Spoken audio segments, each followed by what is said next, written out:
We play. We fight. We conquer. Welcome back to the Freak Show. I'm your host, Bumpy McSquiggums, and today, ladies and gentlemen, more of the Legend of Heroes Trails into the world of... No, it's Trails Through Daybreak. We are, we have finally had a chance to actually go and do a combat. We did a combat, and I like it. I like it a lot. As I said, one of my complaints, I guess, my only complaint really for a combat and so on and so forth, from Cold Steel, for instance, was that movement and... Oh, wow, a train really did go by.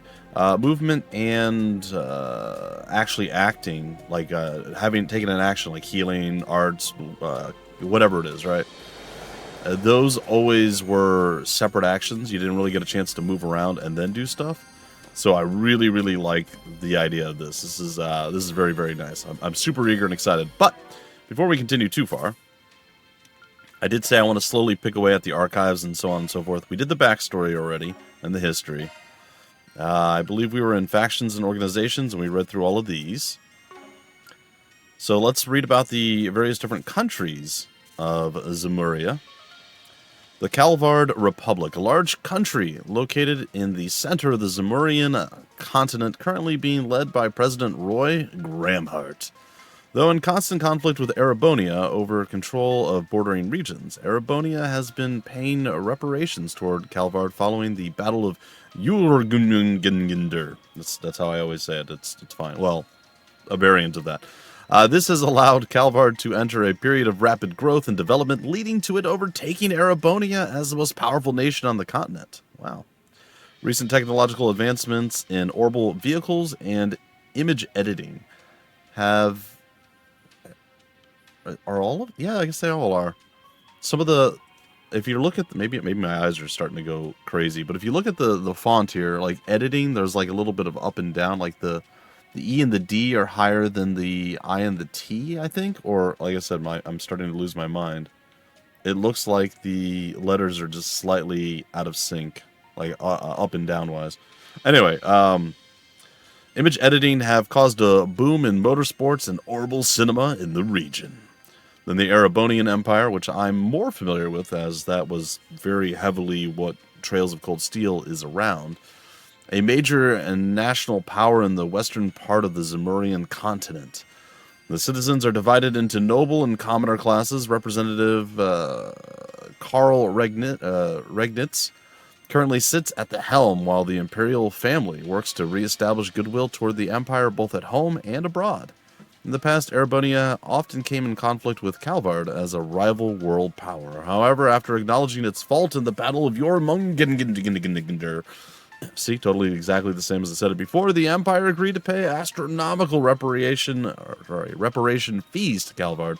Currently, while Calvard is progressing economically by leaps and bounds, Erebonia has fallen several steps behind. I'm so curious as to what actually happened. Oh, I love this series. And we'll go to Crossbell, and then that's what we're going to stop. We're going to continue on. Maybe at the end we'll do 3 more, and we'll just kind of continue, again, picking and choosing so you get a little bit of the history mixed in while we do some gameplay and some story advancement. Crossbell State, a state in western Zemuria located between the major powers of Erebonia and Calvard. Subject to fierce territorial disputes between the major powers, it was even annexed to the Empire for a while. After many setbacks, Crossbell is presently back to being a free state, its sovereignty recognized by the holy city of Arteria. Cool. So Trails through to nearby around Azure was all about Crossbell, whereas Cold Steel was about Erebonia, and apparently now we're in Calvard, I think? So, and I don't know enough about Trails in the Sky to know what that was fully around. So, either way, let's continue. I know, I'm giving you a history lesson that I don't fully understand myself. Also, this camera maneuvering is slightly backwards. That's fine. I'll make do. I'm at least relatively used to it. Oh, that's cool. The door opened. All right, I don't know what the shard thing was. normally we just like run up and attack. Oh, he's gonna tell me. Those are the same types of monsters we saw earlier. Oh, and I lied to you guys. I did not go figure out how to say Agnes. I wanted to, and I forgot just now that I didn't do that yet. Apologies. We won't even need to deploy our shards to clean up small fry like this. All right, her name is Agnes Claudel, I think. That's yeah. So Agnes, I'm totally gonna say. I can't even say Elisa right. I always call her Alyssa because it's just a more normal name in my mind. So yeah, if you guys watched any of my Cold Steel coverage, you'll know that I constantly call her Alyssa, or yeah, Alyssa on accident instead of Elisa. Yeah. So Agnes. Try to remember it. We won't even need to deploy our shards to clean up small fry like this. Let's move in and clobber them. Oh, right. Okay. Press to attack. Allows you to do combos, and we can dodge. Oh, wait, what? Oh! Oh my god. What? This is what they were talking about, command battle or field battle. I took way too much damage. I had no idea. That's amazing. Whew, we got through that safely, says Agnes. You did well in there, even without shards. You're pretty handy with that orbital staff. Ah, thank you. I like being able to put a bit of distance between me and the other enemies. It helps me remain calm when I'm dispatching them. Sounds like a solid strat. I'll cover the front so you can focus on support from the back. Will do. By the way, Van, I've never seen a weapon like that before. It's shaped like a sword, but it doesn't actually have an edge, does it? It's a stun caliber. Just like Mare, it's a more unique weapon I got through my connections. And it does have an edge, actually. Using it takes a little trick, but that's not what I want to focus on right now. Every battle's kind of like a puzzle on their own. You need to weigh whether to end it without deploying shards, or if you want to go all in. You need to figure out how to take them each at a time, and the answer's not always going to be the same. Keep that in mind as we go along, yeah? Yeah, I'll try. So you get a little bit of like hack and slash dodging, but okay, we press square to deploy shards. You can switch to command battle at any time. Oh, that's really cool. I like that. So stuff that's a little bit easier we can just take on like this. Is there a lock-on mechanism? Because I feel like that would make this a little easier. Though I don't know that it's necessarily needed. Well, either way. I'm going to roll out on this guy right now. Proceed with caution. Alright. Well then, away we go. I don't know what that thing is. I think I deploy a shard for that guy. I'll take you on. Let's see how this goes. Shard skills. During command battles, this is really cool. I had no idea that this was a thing. So, for those of you who don't know, and I try to do this all of the time, there are very few exceptions where I try to get more information about a game. But if I know I'm going to like a game, or I take an initial look and I'm like, that looks good, I then stop literally everything I know, or every type of reaching out and trying to figure out more about the game that I possibly can. Because when I play it for the very first time, I want to go in not knowing hardly anything. I want to experience it all for the very first time and figure it out as I go and be surprised and enjoy it. That's how I like to do stuff. That's how like 95% of my Let's Plays and series and stuff and first look videos and all of that actually is me, my first hands on the game and playing it. So yeah, I really enjoy that part of it. So I had no idea that this was a thing, like command battle and field battle. When they said that, I was like, what does that mean? I was completely clueless. Still not 100% sure all the differences just yet. I mean, other than we go into turn-based mode and not. But very cool, very cool. This is a big surprise to me, and I love it. During command battles, shard skills are activated based on the activation percentage displayed. Oh? Where is it displayed? Flare, Impact, Guardian, S skill. Customize your Zifa to activate all kinds of skills. Flare Impact, enshroud your weapon with elemental shards to add fire damage to attacks. Guardian, deploy a shard shield when your allies are under attack. If a shard skill can be activated, its icon and activation percentage will be displayed while you select a command. Oh, so down there at the bottom, S skill. Okay, that makes sense. Wow, they really kind of redesigned stuff a lot here. This is great, man. They did a phenomenal job. I'm very, very pleased with this. All right, we know this thing is a flying Mogot. It's got 905 HP, and there's apparently a stun bar, because there's a stun percentage there. It's weak against water and fire, is what I'm gonna guess those things mean. We can also look, yeah, and it shows you water and fire versus earth and wind. Okay. The attack, a lot of detailed information, and then all the stuff at the bottom I don't fully understand right now. Like paralyze, poison. I don't know what the circles and the triangles and stuff mean exactly yet, but we'll figure that out as we go. Let's see what our crafts are. Stun slash. That's a C. What kind of and then we have coin bullets, which is a thing. Damage down, hate up. So it'll focus a bit more on us. We haven't seen arts in play yet. I think I'll try the coin bullets. I don't know if that's literally going to use our coins, but we'll try it out. Think fast. Take this. Oh, he just flicks them at him. That's wonderful.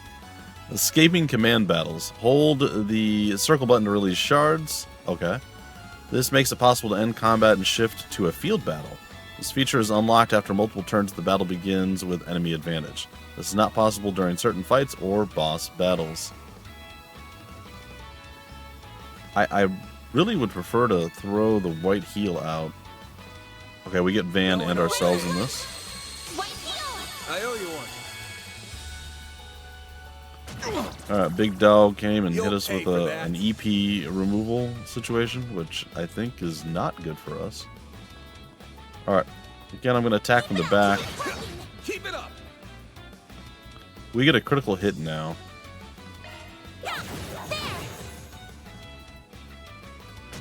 Ooh, it absorbed some HP there. We still have the hate on him, so that's good.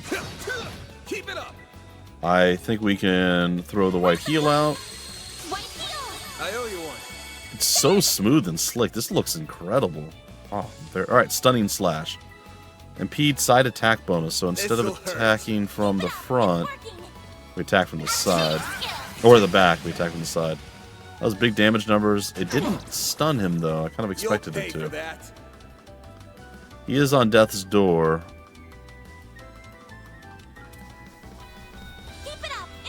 I'm going to go with this.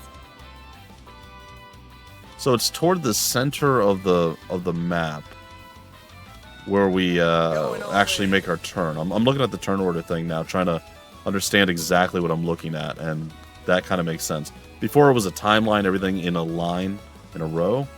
This is more left to right. So it works. It works. All right, we're gonna go and we're gonna do white heel again. Thanks, pal. And I think we can finish this right now. I love the Sepith falling out at the end. That's great. Such a nice little detail. Oh, man, I'm telling you guys. This is one of the... This is such a really good JRPG, RPG, slight tactical RPG. It's got like a lot of different layers. It's a lot of different things kind of combined into one. And it's just so underrepresented and so it's just unknown. Nyan Falcom crush it. This is just incredible. I really, really, really like this. Alright, I'm gonna avoid the fish monster. I'm gonna try to go for the little babies over there. And yeah, we'll see. I am curious sort of if we can get them all into... I don't know, it's fine.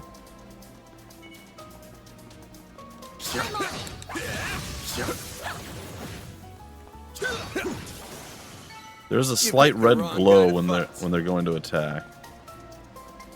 I'm going bold here. I'm gonna go after this guy. I'm gonna see how I do with the fish outside of combat. Looks like the game's all here.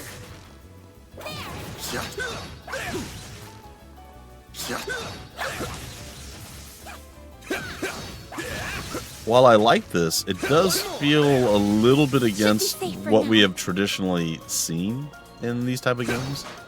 So I think overutilizing that I'm not gonna do, but I will do it for some stuff. I think it's literally there to make kind of gimme fights quicker, and you know, you get to utilize a little bit of your tactical bonus. I think I'm gonna go shard fight these guys though. I am curious if we can do maybe kill off the babies and then start the shard fight after the command fight begins. Oh, Looks like a chest. Beginning engagement. Brace yourself.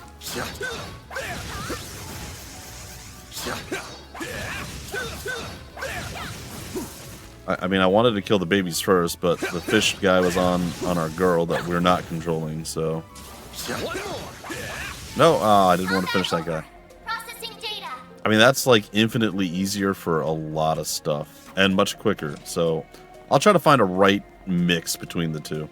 I like that, I do like it a lot. Wow, this is the smallest chest I've ever seen. It's great. Tira Balm, okay, recovery... 1500 HP on one target. A healing salve prepared by the Septian Church.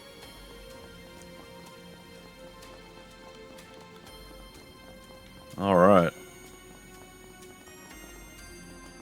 Oh, some new enemy. Oh, great. Drones. I hate those things.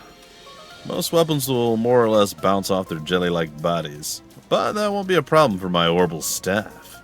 Smart girl, that's a good idea. As a rule of thumb, enemies resistant to physical attacks are usually pretty weak to orbital arts. You probably already know this, but your orbital staff basically works just like orbital arts. Sands of the Castan. I'll be using orbital arts for these guys, but you can pick between them and your staff, whatever's more convenient for you. Alright. Sweet. Arts work best on the sea, and she even, our little, whatever it is, our aim, our mare, as it were, she even tells us that, like, arts work best on the enemy. That's good. That's good to know, so you don't have to, like, what do I use? You know, it gives you a little bit of extra info. It's just nice. It's a nice little addition. All right, so press the square button to view arts. EP is consumed after selecting an art, and it will take time to activate. Yep. Cast when the art will actually be cast. Press square to swap between attack and support arts. Attack arts effective against enemies strong against physical attacks or even or with high evasion. And support arts are things that are basically like enhance evasion, healing, and such. Arts with effects that enhance evasion or other combat related abilities.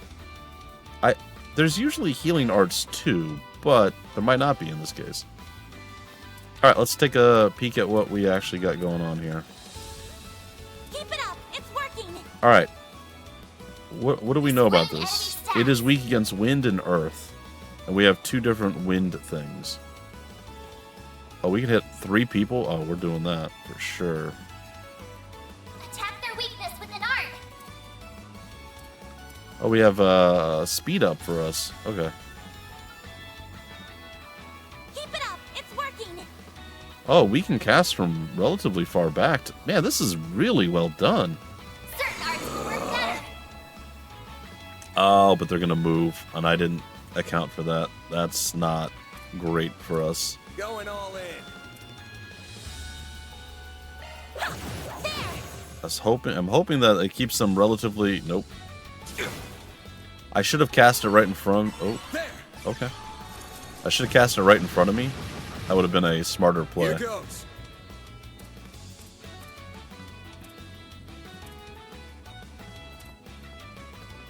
Don't take your eye off the enemy. All right, what's the... I wonder what the speed is going to be here. Let's try this. The spark edge seals them. I think I'm just gonna cast like right here. Attack their weakness with an art. Don't take your eye off the enemy. Sorry, I'm trying to control the camera too, and I can't exactly. I don't know if that hits me too. I wouldn't imagine it would. Alright, we got hit with Spark Edge. That's fine. Let's see what kind of cool stuff she's got. She's got Saint Arrow Going all and in. Hydro Cannon.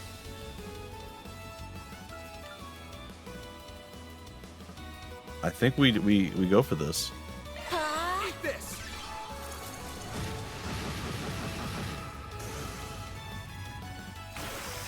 Bring it on.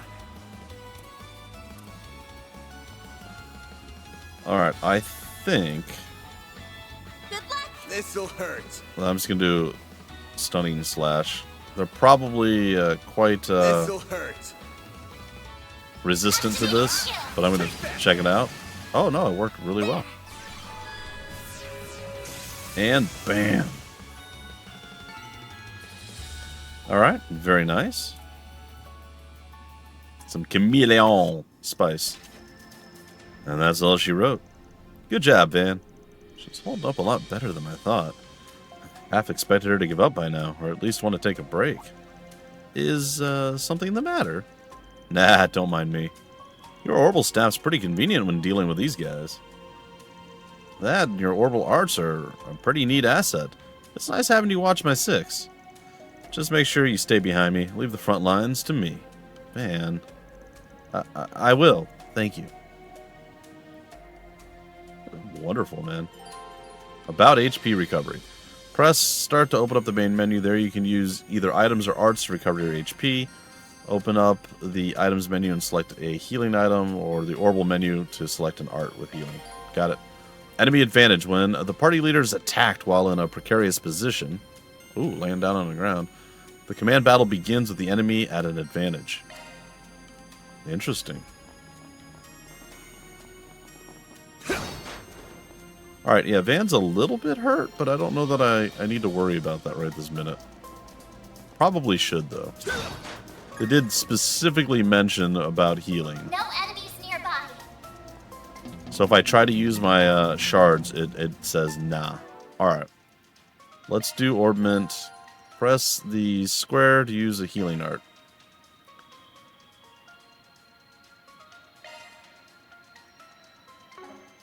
So what is that? Use arts. And I guess right now the only art that's out and about... Oh, and then we get to see how the orbital thing, is the core, the hollow core, is our main thing, mare. It's like our operating system or whatever you want to call it, right? And then aim for her.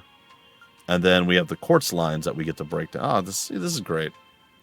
It's such an... Sorry. I know I'm just like gushing all the time. I can't help it. I just really, really like what I see. Okay, so we could see Van and Agnes's stuff, or we could see all of them that are available to use outside of combat, which right now is only tier, and it's a small heal. So we're going to use that on Van, putting him back up to full health. And his EP is much lower than hers, but he did a lot more work in that last battle. Plus, he did get EP siphoned slightly from one of the enemies. The fish enemy, I believe it was. Alright, going to take a peek out over here and see what happens. I'm curious as to how I would stack up dealing with the weird floppy purple guy in physical combat. Watch out for ranged attacks. Commencing battle. Proceed with caution.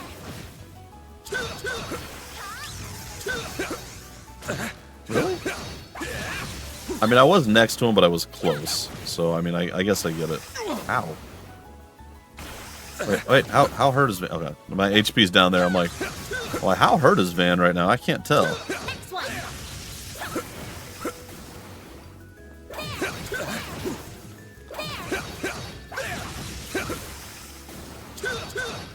Oh yeah, I'm not doing anything to this guy. Okay, so I got knocked down. This starts the... Oh, that's cool. I was kind of hoping I'd see that. I didn't know how we'd see it, but there it is. I'm probably going to die. Enemy information displayed. Actually, it's shooting in a straight line. I'll be okay. Press that to view the detailed information. We've already looked at that. Oh, and then down at the bottom, the important stuff. Check parameters, EXP stun, percentage, elemental weakness, and ailment. EXP? Oh, how much we'll get for it. Okay, I see. The double circle is super effective. The circle is effective. The triangle is resistant. And I guess immune is going to be the X. Okay. And then here's all the stuff. So rot, freeze, burn, seal, mute, blind, fear, death blow, ailment resistant up and ailment resistant down. And these are going to be from the top down. Inflicts damage after moving plus HP recovery down. An antiseptic will cure it. Freeze will be inflicts damage after moving, chance of no movement. Warmer, comma, etc. will cure it. Burn is large damage after moving. Okay, cooling spray. Seal is regular attacks and crafts may not activate. Relaxant. Arts may not activate as mute. Insulating tape. Blind reduces accuracy and evasion by 50%. Eye drops. Fear depletes CP plus chance of no movement. Calming pulpery. Okay. Death blow, a one-hit KO. Low target HP raises success odds. Oh, there's odds. It's not just guaranteed anymore. Okay. And then ailment resistant chance of being afflicted by ailments halved. The resistance up and then the resistance down is by 2x, so it doubles it. When afflicted with ailments that cause you to be unable to move or attack with accuracy, the actions affected by said ailments will appear in red. Ah, okay. I should not stand in the middle of this. It seems like a very questionable... Certain arts will work better. Yeah. This'll hurt. Don't take your eye off the enemy. Alright, I'm going to stun slash. Give him your all. I'll dice you up. Keep it up. Alright, we're definitely going to throw a heal. How much does our healing art do, though? Could really use a nap. Do we know?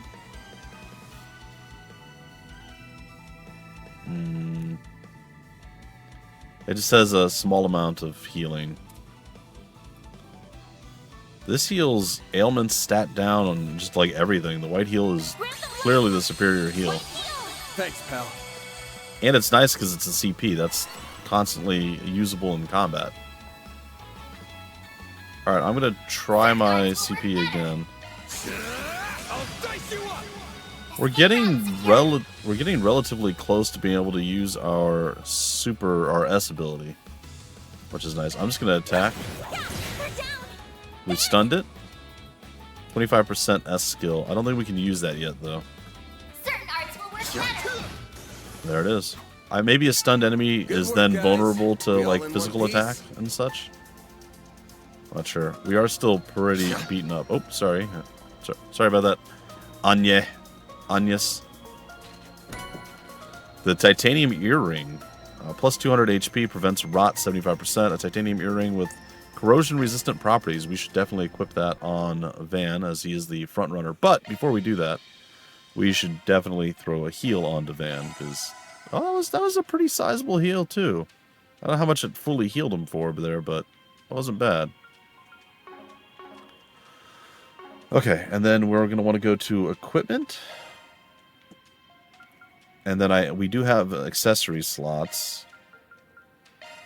And we're going to put that on. So he's going to get up to 956 HP and then 75% resistance to rot. Which is pretty good. Alright, so the danger of utilizing the field battle versus going all turn-based all the time is you can screw up, like I did, and get knocked down and then start a field battle anyway, or sorry, a command battle anyway, in a disadvantageous position. So when you're not sure that you can do something, like I don't think I can change characters right now, but once I'm able to, I believe battles like that will be a little I easier. can't believe there were monsters right beneath my feet. I had no idea. Will be a little bit easier because then I can control. Got the bracers to thank Agnes. for that. They're usually good at keeping them contained. Bracers are slacking. That was, I think, one of the main things that was brought up and like touched upon in Trails in the Sky. It was all about the bracers, and I think it was Joshua and Estelle, if I recall correctly, wanted to be bracers. That was like Estelle's lifelong dream, and I believe Joshua was her half brother. Again, I have not played much of Trails in the Sky. I played a lot. I played a decent amount way back in the day before I started covering it on the channel, but I never really got too far into it on the channel because I kind of got more pulled in with Trails of Cold Steel, and I believe I'd started that beforehand. Alright, let's give this a shot. Let's get to work. Not done yet.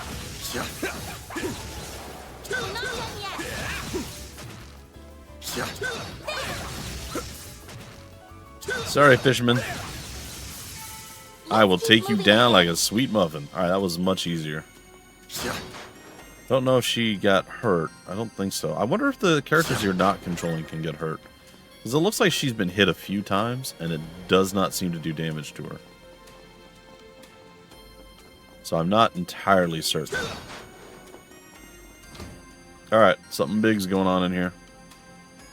Do you think these are Giacomo's footprints? I wonder how you say that name. Yeah, fresh as a few minutes ago, I'd wager. Which doesn't make sense. Yeah, how's he walking past all the monsters? No. No, it doesn't. With all the monsters we've encountered along the way, you must have encountered some too. Yeah, I didn't hear any gunshots either, so he had to have slipped past them all unnoticed. Alright, he was stealthy boy. And there's only one way he could have done that. Oh, what's that? Don't worry about it. Just something I learned about in the past. Anyway, we're almost at his hideout. Stay on guard. Will do. Very cool. I think we're going to end up having to break this off. I'm hoping to find another HP EP restore spot. But we might not be finding that. But I don't want to get pulled into the boss battle, which it looks like we may be doing if we go through this door. There's definitely some seriously dark Juju Magumbo on the other side of this door. So, I think we're going to break it off here. In a moment, we're going to go through some more of the history stuff and the archives, but yeah. Okay, some more of the countries. We're going to check out Lehman State, home to the Epstein Foundation and the base of operations of the father of the Orbital Revolution himself, Professor C. Epstein. Lehman is a state in the center of the Zemurian continent. It is also known for housing Bracer Guild's headquarters.